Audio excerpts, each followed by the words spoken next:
40 years, 26 lessons, how to outsmart the machines and own your own future in 2026.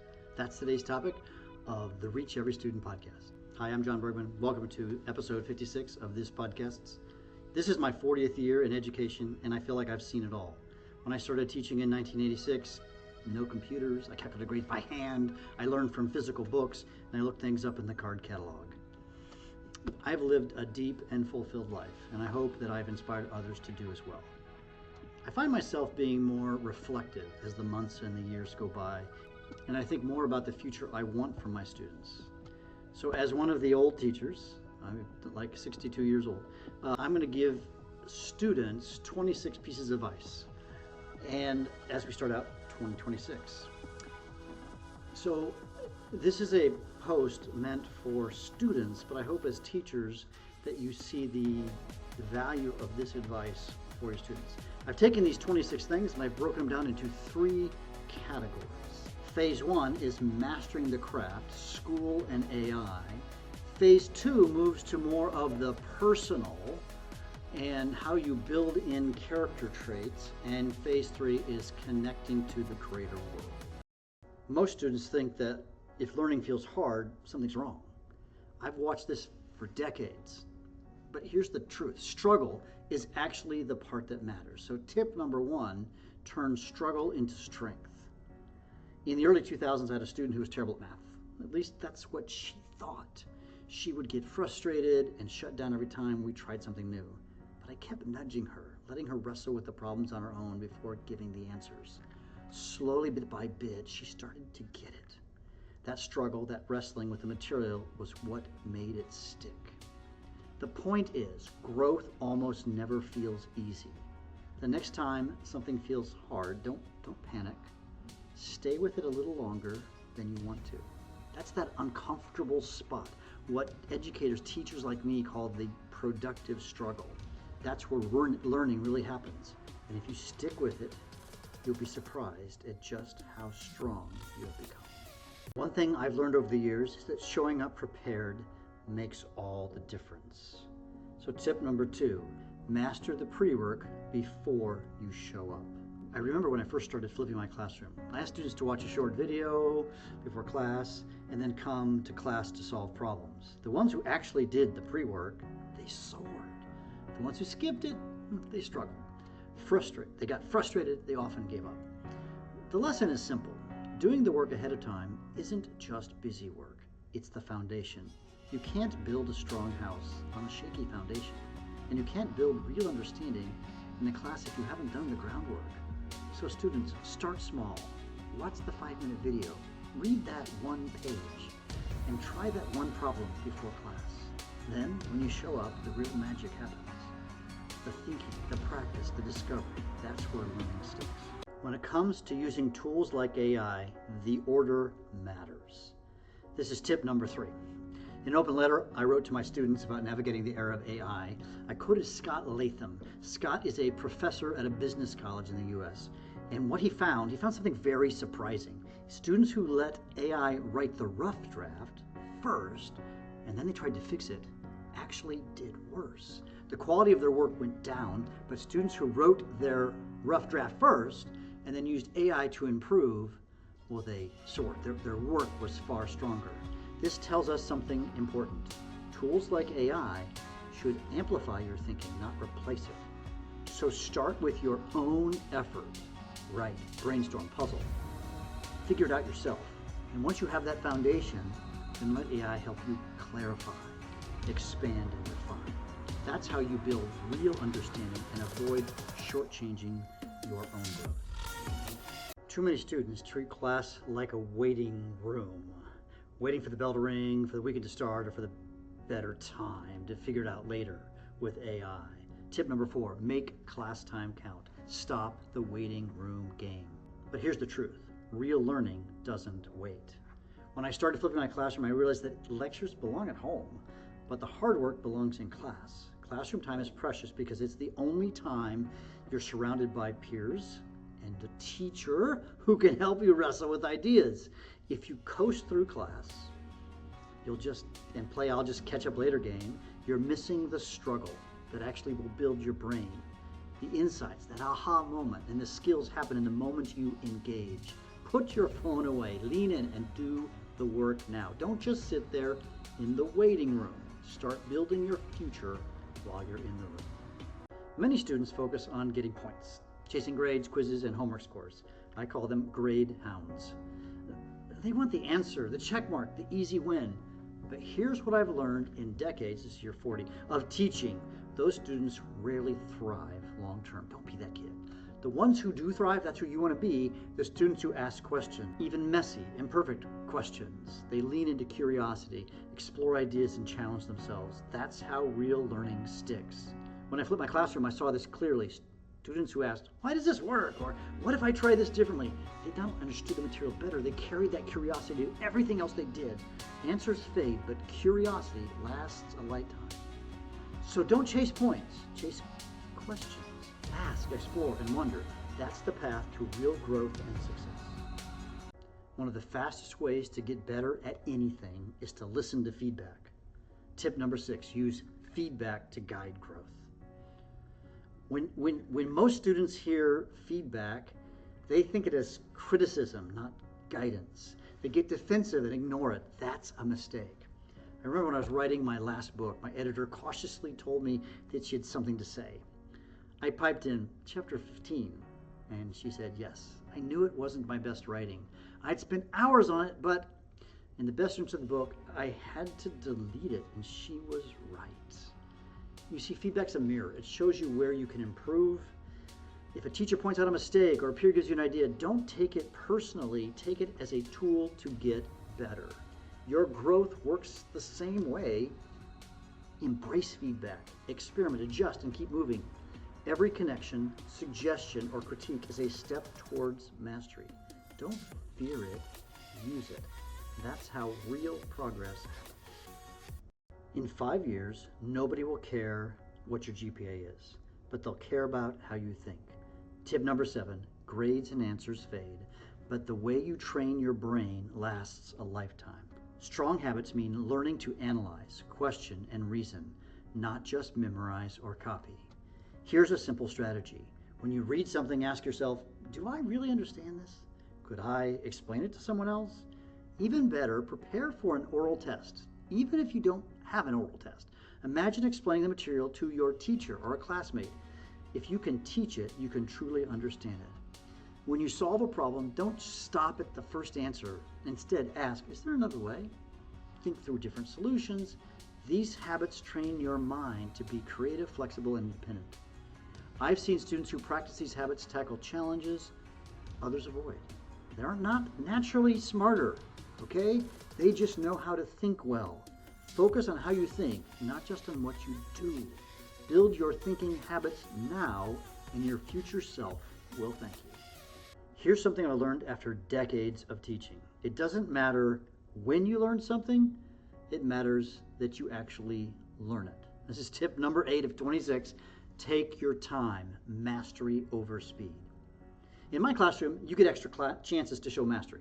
You can retake tests until the material sticks. But don't mistake that for unlimited time. Life's busy. You got sports clubs, jobs.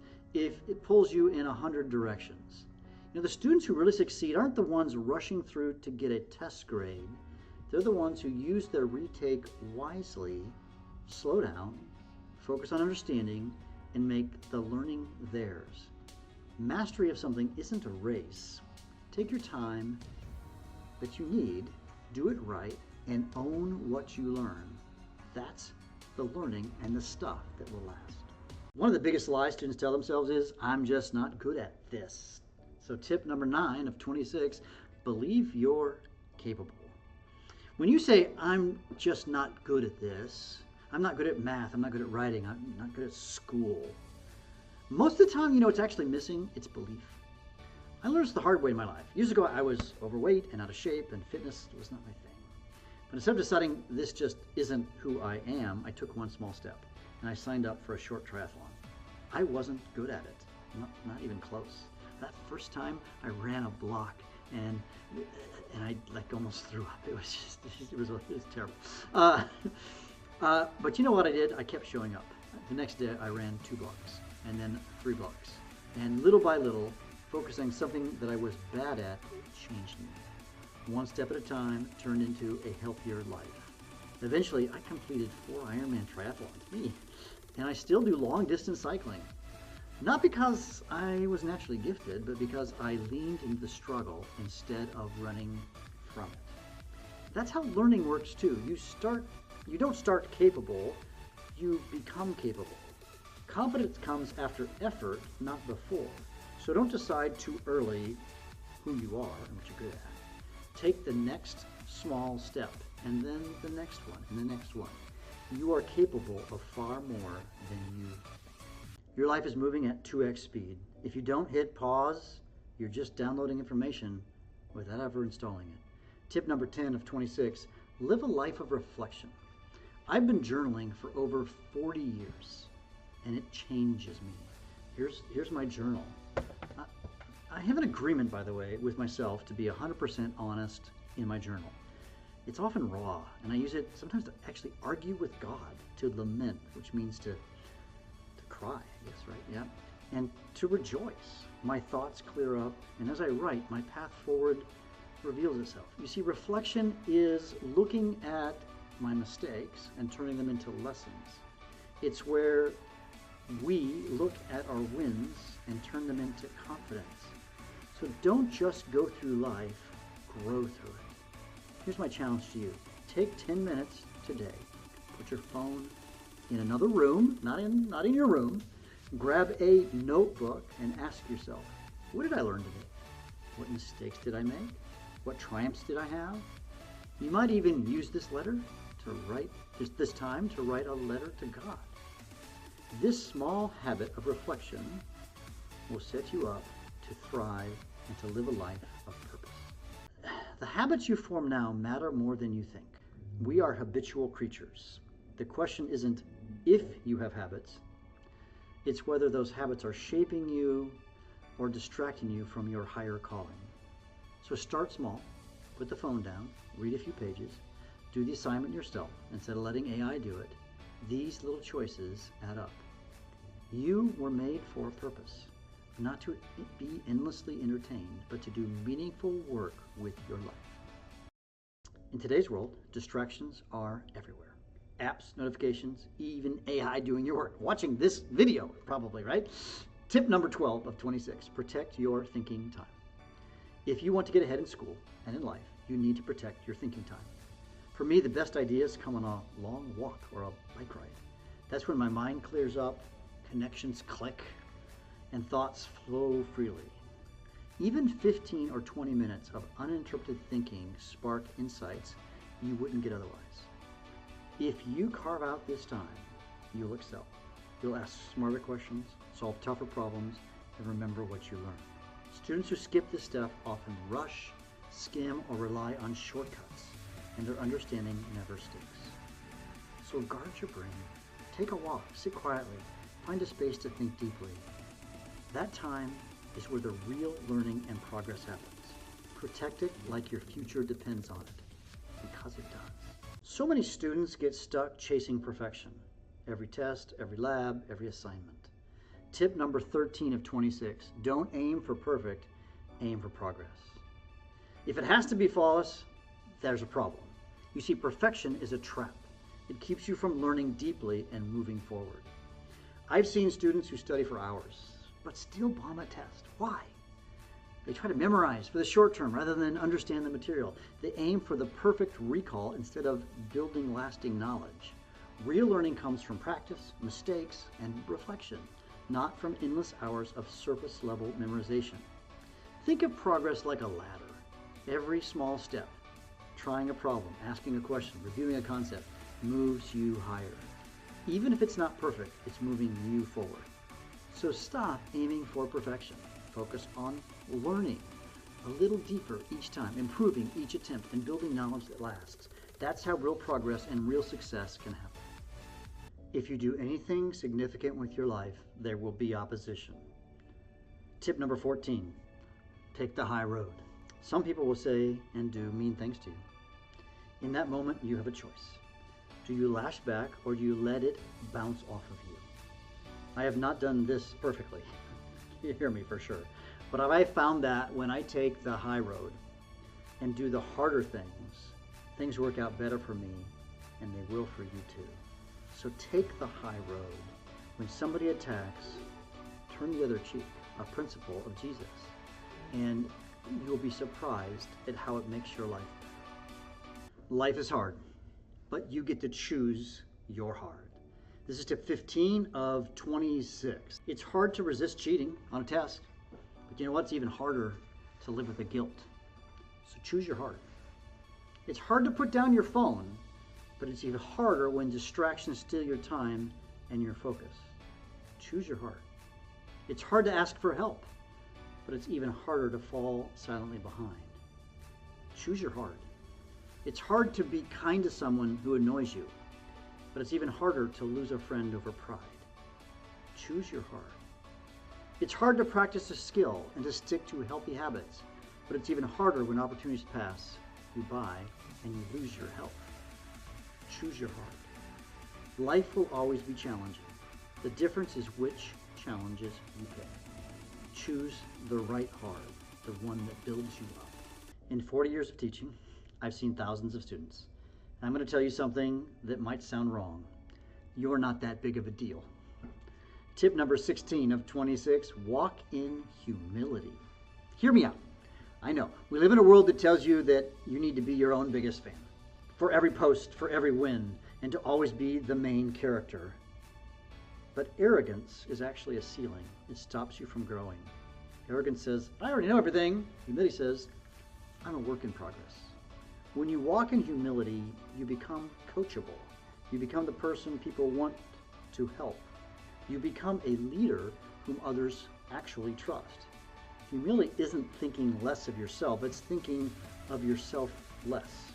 It's being willing to take the back seat so you can learn how the front seat actually works. It's the superpower that lets you absorb wisdom while everyone else is busy talking. You are not a human doing. You are a human being. This is tip number 17 of 26. It's more important to be than to do. I have honestly, personally struggled with this concept. I'm really good at getting things done. But in the end, be part of my faith journey, I was created to live as a child of God, of a king. And nothing I can do, positive or negative, will change my assured relationship with my Creator. So if I could give you guys any advice, I'd say this: live in such a way that you rest in the reality of His great care for you. It changes your entire perspective on life, that you matter to someone who is the great creator of all. It will change everything about you when you allow that truth to sink into your life. In a world designed to make you want more, gratitude is the only thing that gives you enough. This is tip 18 of 26. It is so easy for you to live a self-centered life. This is true of adults like me, but also teenagers, and maybe a little bit more as teenagers, because life to some degree has been about you. Your parents have taken care of you. It's awesome, right? But as I look back, I owe so much to the people who changed my life, from my high school chemistry teacher, my parents, and my mentors. You also have people who poured into your life. Go thank them. Radical gratitude does something beyond being thankful for the good things. It means being thankful for the challenges too. Those struggles are the forge that will fashion you into the strong and resilient person that you want to be. Without the heat of the forge, the metal never becomes a tool. So here's a pro tip. It's kind of related to tip 11 about reflection. Use this time to journal your gratitude. Writing down what you're grateful for, the wins and the waits, will sear those lessons in your mind and your soul. Your phone is making you more connected, but it's actually making you worse at relationship. Tip number 19 of 26, don't swap human connection for simulation. In the era of AI, chatbots, social media feeds, it's easy to settle for a simulation of friendship. You've likely seen these apps that promise you to be your AI friend, your boyfriend, girlfriend, right? Always available, always cheering you up. But here's the hard truth. An AI can simulate a conversation, but it cannot care about you. humans, you and me, are made for real, messy, irreplaceable relationships. Friends who challenge you, classmates who make you laugh, and mentors who push you. I've watched students who rely too much on their digital connections struggle with empathy, teamwork, and confidence. Real connection requires being present. It's asking a friend how their day went, joining a study group, or having a face-to-face conversation where you can't hit undo. Don't drift away behind a screen. Invest in real people. Those human connections will shape your life in ways that technology never can. There's an old adage that says that you're the average of your 5 closest friends. This is tip number 20 of 26. Live life with good people. 5 people you hang out with most. You're that average. So here's the tip. Surround yourself with quality people. People who not only will listen to you, but also challenge you and push you to become better. When my own children were entering high school, I shared with them the most important decision they would make would be who they hung out with. This is my 40th year in education, and that is still true. And I can say that those students who hang out with a positive peer group become thriving humans in the future. So important. Find that group of people who will lift you up, not drag you down. Students, hard truth. You're young and you need adults to guide you. Tip number 21 of 26. I'm fortunate that when I was young, I found a few people who poured into my life. They believed I could be more than I was. I am not a self-made man, and you are not going to be a self-made person yourself. It's a lie that people are self-made. That's a lie. Those who make a big difference in the world always have those who push them and believe in them. They've got mentors. We humans are made to live in a society, so you need to go find a mentor. Someone who's been there, done that. Your life will be forever changed. So here's your tip. Find somebody, a teacher, a pastor, a parent, an uncle, a grandpa, a grandma, and say, I need to be mentored by you. Find that person, change your life. Students, hard truth. You're young and you need adults to guide you. Tip number 21 of 26. I'm fortunate that when I was young, I found a few people who poured into my life. They believed I could be more than I was. I am not a self-made man, and you are not going to be a self-made person yourself. It's a lie that people are self-made. That's a lie. Those who make a big difference in the world always have those who push them and believe in them. They've got mentors. We humans are made to live in a society, so you need to go find a mentor. Someone who's been there, done that. Your life will be forever changed. So here's your tip. Find somebody, a teacher, a pastor, a parent, an uncle, a grandpa, a grandma, and say, I need to be mentored by you. Find that person, change your life. Life rarely goes according to plan. Tip number 23, be adaptable. The future will change again. Schools change, friends change, interests change, and your future job or career is probably going to not look at all like what you imagined. You know, I've seen the students who succeeded aren't always the smartest. They're the ones who adapt, who try new approaches, who learn from their mistakes, and they keep going when things don't work out. Think of change like a river. I teach rivers, I'm a science teacher. You can fight it and you can get stuck, or you can flow with it and use it to move forward. Flexibility, curiosity, and a willingness to pivot will keep you ahead no matter what comes next. So don't fear change. Practice adaptability now. Take on challenges you wouldn't normally try. Adjust things when they go wrong and keep learning. The future's going to change again, and when it does, you'll be ready.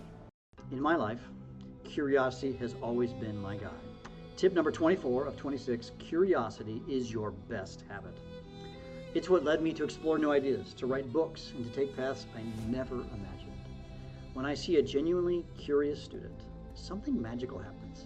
They take off in ways that surprise everyone, including themselves. And these aren't always just the A students. In fact, it's usually like the B+ students, who I think are the ones who will thrive the most because they're more interested in learning than they are in grades and junk, right? Curiosity isn't just asking questions because you have to. It's wondering, exploring, it's digging deeper. It turns challenges into adventures and assignments into discoveries. The students who just follow instructions might get by, but the curious ones, they grow faster, learn more, and open doors. They're the ones that just soar. So make curiosity your habit. Ask questions, explore ideas beyond the assignment. And don't be afraid to be wrong. Curiosity isn't just learning, it's a habit that shapes your future. It is so easy for me to think that life revolves around me. Hey, this is tip number 25 of 26. I was not put here to be served, but to make a difference serving others. And also for you, life's not about you. You need to reorder your life in such a way that you live for the benefit of others and our society. And when that happens, it'll change everything. The quickest road, I think, to success in life is to get out of your own way. And then your life will soar. You're living in one of the most exciting times in human history, the fourth industrial revolution. This is tip number 26 of 26. And here it's entitled, Think Ahead, the Future Needs You. AI, biotechnology, and technologies are changing everything around us faster than anyone could have imagined. That could feel overwhelming. Jobs, industries, school seems different. But here's the truth. What will matter most is your ability to think, to learn, and create. Machines can't replace curiosity, deep understanding, or imagination. So instead of worrying about the future, prepare for it. Ask questions, solve problems, challenge yourself, and build skills that last a lifetime. The opportunities are huge for the students who focus on thinking well, not just memorizing answers. This isn't a time to be afraid. It's a time to step up, lean in, and get ready. Because the world needs thinkers, makers, and learners. That will be your edge. So that's my 26 lessons. And so as I finish this, I have a challenge for you. It's your turn to build, right? 40 years ago, I stood where you are, students. A world that felt vast and unknown. Back then, we had card catalogs and handwritten ledgers.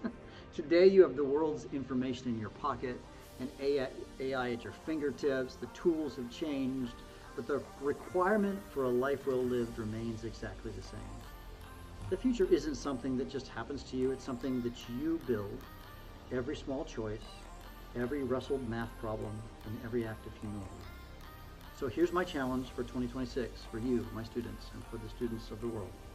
Don't just be a consumer of this new world. Be a contributor. Don't settle for the easy answer from a machine when you're designed for the deep satisfaction of the struggle and personal relationships. Choose your hard. Guard your focus. Lean into the messy, beautiful reality of being a human and human connection, connecting with others. I spent 4 decades watching students realize that they are capable of more than they ever dreamed. My time in the classroom is going to eventually come to an end, but your story is just beginning.